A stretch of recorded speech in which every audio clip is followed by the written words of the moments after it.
I was born in Kingston, Jamaica, September 4th, 1996. I'm 28. Growing up in Kingston, it's not like a regular city what you would use to like here in Australia where like a Melbourne, it's not that built up, but it's such a tropical vibe. The people are so vibesy and it's just a laid back country. Growing up as a family, I was a part of an extended family with friendly neighbors. However, I lost my mom and dad quite young when I was 11 and 12, like a year apart. I still have images in my head about them. My mom used to take me to school, but then my dad would pick me up in the afternoon. Grandma would prepare, like I always get breakfast, lunch and dinner. I didn't learn to cook when I was younger. Grandma used to do everything for us. I'm the youngest of three, but also unfortunately my brother and sister passed away as well. I grew up with one of my uncles. He's now living in Miami. I appreciate everything that he has done for me because he was the financial person for me and my grandmother coming through. This is the first time in many, many years that I've talked about it. But I can say I've been a strong person because when I actually open up and tell people my story, they'll say that you're actually strong, you've been through a lot. But I don't know, I put everything aside. I don't really bottle it up, I just try to put everything aside. And I would say my friends now actually keep me going and push me to get to my maximum potential. I have all different types of friends from different parts of my life. Like I meet them through different stages, but it must be a reason why they enter my life. I feel like for me, my friends are very important to me. I have a lot of friends that mean a lot to me. I don't really tell them because I'm not the mushy type and tell them, but I feel like they know that they hold a very special place in my heart.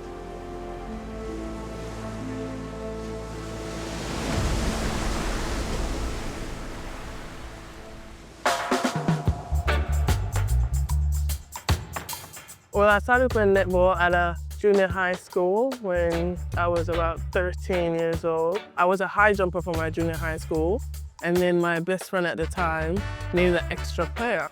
And she's like, we need to go attack. It's not just filling, it's like, we need to go attack. So I was like, surely I could just, like, you just catch and pass. Surely I could do that. When I started playing, I was horrible. I don't know if at that time, I didn't know if I loved the sport, I just love my friends, like being around the friendship that I make and stuff. I feel like when I came to Australia, I began to love the sport. I was 17 when I was coming here. This is the first time I'm traveling for so long without like supervision. So I was like, landed, oh my God, what have I done? I need to go back home. Well, I played for Jamaica, but it wasn't like that serious. I feel like it was like still casual and like representing your country. Isn't something big like to play for Australia. It's not that epic, but it's just like fun playing for Jamaica because I played in the 2015 World Cup and then I came here in 2017. For me, it was like more to enjoy. Like I didn't take it serious until I got to the Vixen where I met someone. So I was like, no, this is serious business. But yeah, when I got to the Vixens, it was more serious. I actually got a 1-year contract. Grandma was like, oh, this is a 1-year opportunity. I started university in that year, and she's like, nah, it's school, like it's school. You have to be like a teacher, lawyer, a doctor or something. And she was like, okay, it's just a 1 year, take a break from school, but when you come back, you have to go. My time at the Vixens, I spent 5 years at the Vixens. My first year, my grandma was adamant that I must be with a Christian family. So I spent a Christian family, and then she started watching me in my second year. Like my friends helped her with the streaming and everything. I went to Lightning when Sunshine Goes Lightning. My first year, so at the back end of,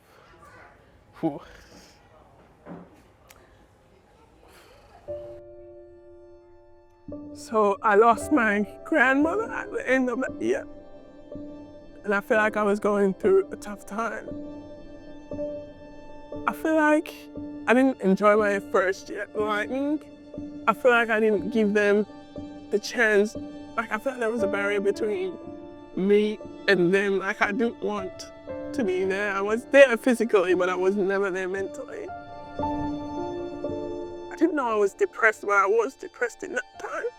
But I didn't know when I went into depression or when I came out of it. But I have good friends that helped me get out of that time, and I feel like I wasn't in a good space to play, to perform, and disconnected from everybody, disconnected from the sport. I didn't even want to play. My friend is like, no, you had fun there. This is the time that you need to like lean more and enjoying more than anything, because grandma, probably she didn't want you to play in the start, but then she grew to love the sport and love watching you play. So you need to continue to play, because she loved watching you play. So I'm like, all right, I'll do it. Even though she was my biggest support, biggest cheerleader, but yeah, I just continued playing for Lightning.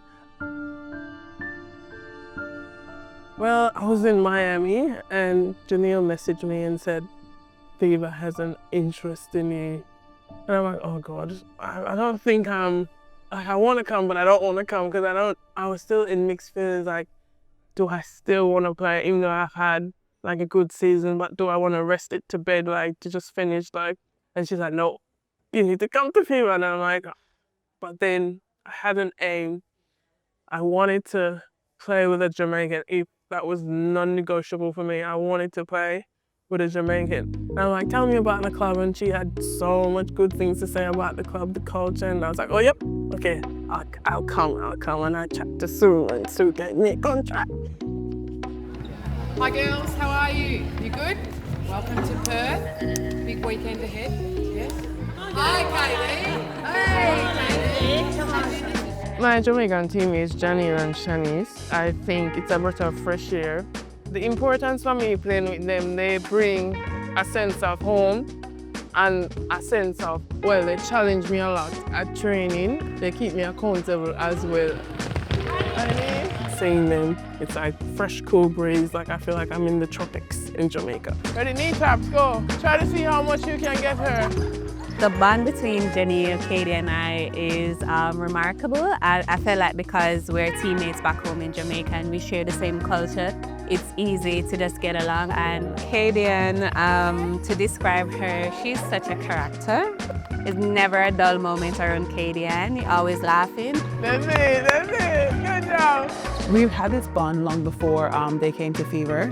You know, especially Shanice and I. We were always roommates when we go on tours and stuff. So Shanice and I have always been good like that. And then Kadie just came in and everything just got even better. So yeah, the bond has just grown over the years and it's been really good. Pass it. Good pass. Stay on court.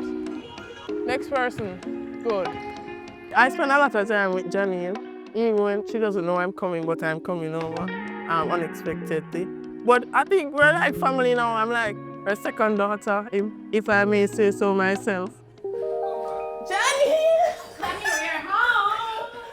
What you cooking? I grew up as a spoiled person, as a spoiled kid. Grandma always cook for me. I don't lip a straw, so I like when Janelle does that for me. And the fish. We like it this way. We cook it with everything. What kind of fish? Steamed fish? We never say fried fish. Oh, fried fish. Escovitch. I really enjoy cooking. For them. I don't cook with them because they'll help me cook it all. But we just have some Jamaican dinners. It's the closest we can get to being at home. So cook some Jamaican meals and just sit and enjoy. She wants me to get the pan, this. Kadie does not normally do this. But I'm usually, when I get here, I just sit back and relax. What do I do with? Just turn it on. Let it go, you're burning your blessed. My favorite meal, I love calamari, but I would say chicken parma.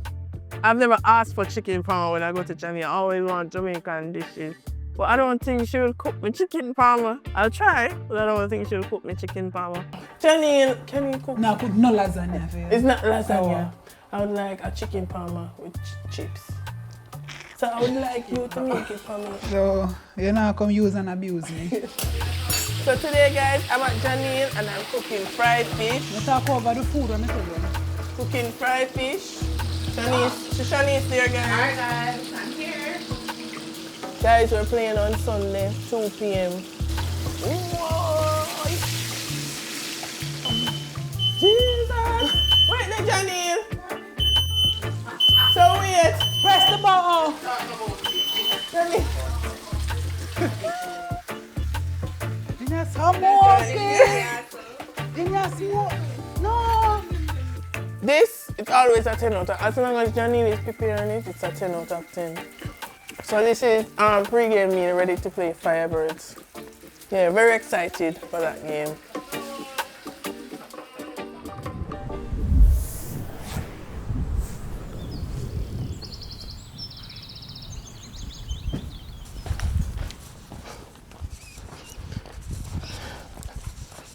Let me put this in the back.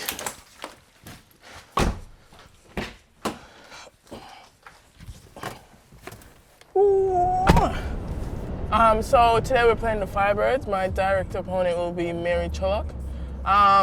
She's very difficult.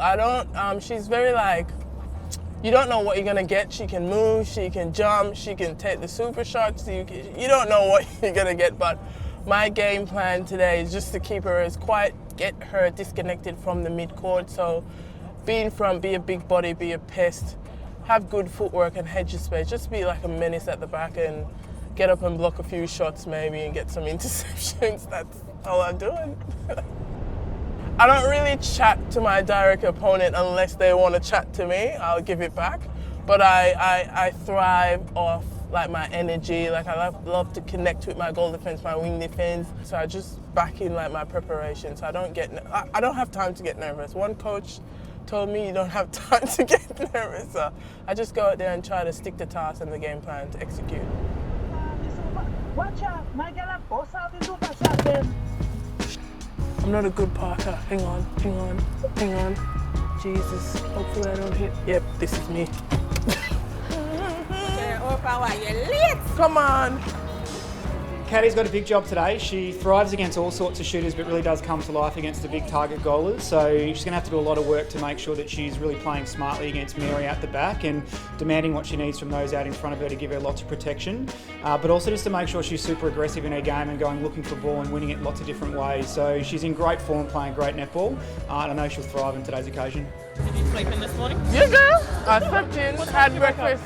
No, I woke up like I had breakfast, but then I went back Back to sleep? Yeah. Okay. And then I woke up at maybe 11, and then had lunch, started getting ready. That's right. The camera people came like 12 o'clock, Knocking at your door. and I'm like, come in! All right, to start off our little pre-game today, I thought I might share a little story about Maya's first experience playing in association championships on the weekend. So I went to watch yesterday, and they played 3 games and they lost all 3 games. And obviously the 14-year-olds have no respect for lock-in moments or group moments, and that was tough to watch. But I sent her a message this morning saying, "Oh, good luck for your second day." Obviously they were playing this morning, and she wrote back, "We lost all 3 games yesterday." I said, "I know," and then had to give her a bit of a pump-up message around like it's a great learning experience, all that having fun, making new friends, etc. She writes back, "Thanks, don't lose to the bottom team today." I'm like, oh. So I'm like, thank you, Maya. The message of that is the friendly reminder that we're not making the assumption that we're winning today. We are making the effort and making the choice to win the game today, all right? Everything for us today sits around our ability to be patient and persistent across the course of the game, respecting that our opposition are playing for their season. They believe they can beat us because they have, and so they should believe that. It's up to us to be locked in together out there to make sure that our game doesn't give them that confidence. And like Kadie said during preview session, we break their spirit. Everybody up, hands in. We've got 11,000 fans watching us play the game we love today. So enjoy it and let's put on a show. Right, let's go. Get your eyes set in the first couple of minutes of impact, all right? So something aggressive early to set the tone, all right? The Green Army supporting in numbers here on a long weekend in Perth. Over 11,000 expected as the West Coast Fever. And the Queensland Firebirds finish up our round 8 fixture. And the side's just gearing up to come out onto the court. So the Fever with 5 straight wins, their centre pass and 3 balls straight to Fowler Nemard. The scoring rate in games has been extreme. exceptionally fast. Both teams getting confidence early with really quick centre passes to goal. Yeah, Kadie! Big rebound for Dehaney. Continue to be a battle. The two talls in the back. So when she's up out on that transverse line, you're just behind her and you're making it really hard for her to get into circle. So stay consistent with that, all right? Yes, Kadie! Oh, gee, Dehaney close on that occasion. Focus, focus! Tight at the back, tight at the back! Oh, Dehaney again. Fantastic take by Macy Gardner. Dehaney came a long way from the post looking at that one.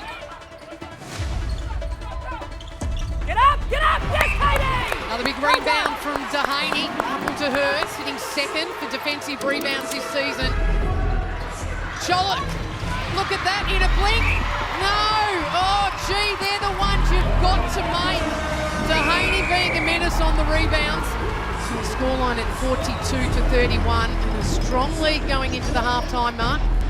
Pretty tight game, I feel like, but we're in it, and I think that we can win. So I feel like if we stick to the game plan, which is keep them, separate the win attack, goal attack from the goal shooter, and keep them isolated, I feel like we can win. Smart defensive strategy in that super shot time just to create the moment or two that we needed. Great discipline in attack to be really disciplined with circle edge, and then great finding the moment, Shani and awareness, Jay, to refeed that ball. All right, we've executed that 5-minute block really well. That got us out of a goal-for-goal grind into a moment of dominance. All right, so great stuff in that space. Speaking of consistency, our last 10 seconds of the quarters are awful, all right? So let's tighten up on it in this second half and be hyper aware of our importance to just execute. Let's make some steps forward in that regard. And now your job is to be consistent with your game plan and your execution of it, all right? Great 30 minutes, consistent and solid, with some subtle little room for improvement that we know about. Fran Williams, terrific stuff, the big step, and there's the layup from Mary Chollock. Chollock out, oh, terrific vision to find more along the baseline. Zoe, get a time, Knocked away, we're starting the third quarter, not good enough. All of us, not good enough, all right? So get out of the contest and get back to being disciplined with what we're doing. All right, everyone on board? We're better than that, let's go, come on. Yes, Kadie! Oh! Kadie-Ann Dehaney happy to get a hand to that there. Well, you can just see that she's driving the energy, isn't she, Well done, Dehaney? Kadie, great job! You can see the passion exuding from her. Next one, mate, next one! Sharp, sharp, sharp! Yes, Kadie! Oh, Dehaney out again, so the keepers continue to hunt outside the circle. Oh gosh, Kadie-Ann Dehaney having a crack at the shot from behind. Yeah, that West Coast fever defence just starting now to slow the Firebirds' ball speed down. Lock in now, Kadie, you know that you can lock in. The swing, Dehaney with the deflection. 6 seconds, must go quick, Gardner. Nowhere to go, crosses the circle, 2 seconds. Oh gee, the Firebirds need to take courage there to go straight to the post. So Dunkley comes back into wing attack, and there's Dehaney. Yes, Kadie! So she's certainly coming into it in this second half. Kadie-Ann Dehaney. Yes, Kadie! Oh, the big rejection from Dehaney. Yes, Kadie! And the West Coast Fever will keep the scoreline at 17 to equal their biggest winning margin of the season and sit second on the ladder. It was fair. I thought I would have done better, but I think I started a little bit slow and picked up in like the third, fourth quarter. So I'd say it was a fair effort. Like, it wasn't the performance that I wanted, but I'm happy. Dan's happy, so I'm happy. Yeah, great game. I think she really had to keep searching for ways and battle her way through some tough contests at times, but as she always does, she comes up with some big plays at crucial times, and I thought her second half was impressive.